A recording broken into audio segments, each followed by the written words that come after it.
प्रभु जीशुख्रीष्ट नाम प्रतिदिन रोटी रे आपण मान पुणी स्वागत करुछु। आज मे मास 12 तारीख रविवार दिन 2024 वर्ष। आज ध्यान हेउछि गोटे स्थान रे एकत्रित होइछि। तापर परमेश्वर कहले आकाश तले थिबा जल एक स्थान को एकाठी हेउ एवं शुष्क भूमि देखा जो एवं सेही परि हेला। आदि पुस्तक 1:9 पद। सृष्टिर तृतीय दिन रे ईश्वर आकाश तले थिबा समस्त जल को गोटे स्थान रे एकाठी कले। आकाश तले थिबा समस्त जल को गोटे स्थान रे एकाठी करबा एक चमत्कार दृश्य होई थांता।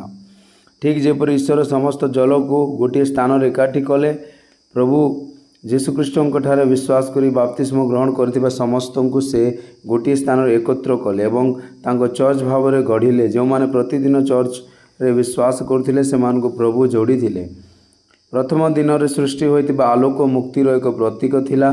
द्वितीय दिन रे सृष्टि होइतिबा जल बाप्तिस्मर एक प्रतीक थिला। धर्म व आकाश पवित्र जीवन एक प्रतीक थिला। तृतीय दिन रे गोटे स्थान रे एकाठी होइतिबा जल हेउछि चर्च रो प्रतीक। प्रभु चाहती जे विश्वासी माने निज स्वार्थ अनुसार निज जीवन को आगे नेबा उचित नुहे, बरं एक शरीर भाव रे एकत्रित हुअन्तु चर्च। अतएव निजे और समस्त मेष प्रति ध्यान दियो। जो मानक मध्य पवित्र आत्मा तुम मान को तदारख करिसेंती ईश्वर मंडली को से निज रक्त रे किनिसेंती। प्रेरित 20:28 पद। जड़े विश्वासी भाव में तुमर चर्च रे ईश्वर संतान मान सहित सहभागिता रहिबा उचित। शास्त्र कहे, देखो भाई मान एकत्र रहिबा केते भल एवं केते आनंददायक। गीत संहिता 113:1 पद। ईश्वर मुक्ति प्राप्त संतान मानक पई आध्यात्मिक सहभागिता गुरुत्वपूर्ण। आम एकत्रित हेबा परि त्याग करूना केतेकंक भली किंतु परस्पर को उत्साहित कर एवं जेतिकी दिन आसुछि सेते अधिक। एवरी 20:25 प्रारंभिक प्रेरित मानक समय मंडली गुड़िक विश्वास दृढ़ हेले एवं विश्वासी माने बहुगुणित हेले। प्रभुंको पाई प्राण रक्षा करिबा द्वारा विश्वासी मानक ठारे वृद्धि अटे।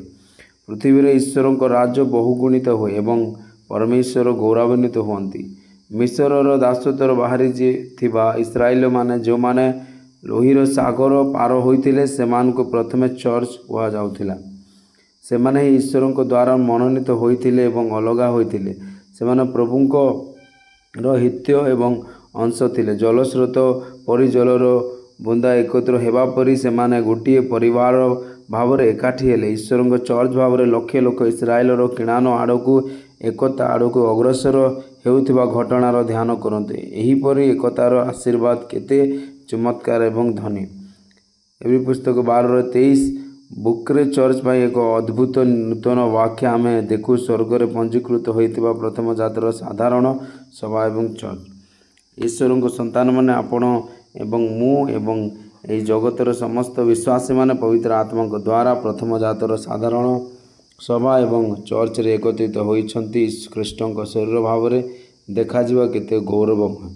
अधिक ध्यान करिबा पय एफिसियो 5:27 पद। जेपरि से तांकु एक गौरवमय मंडली रे उपस्थापन करि पारंती।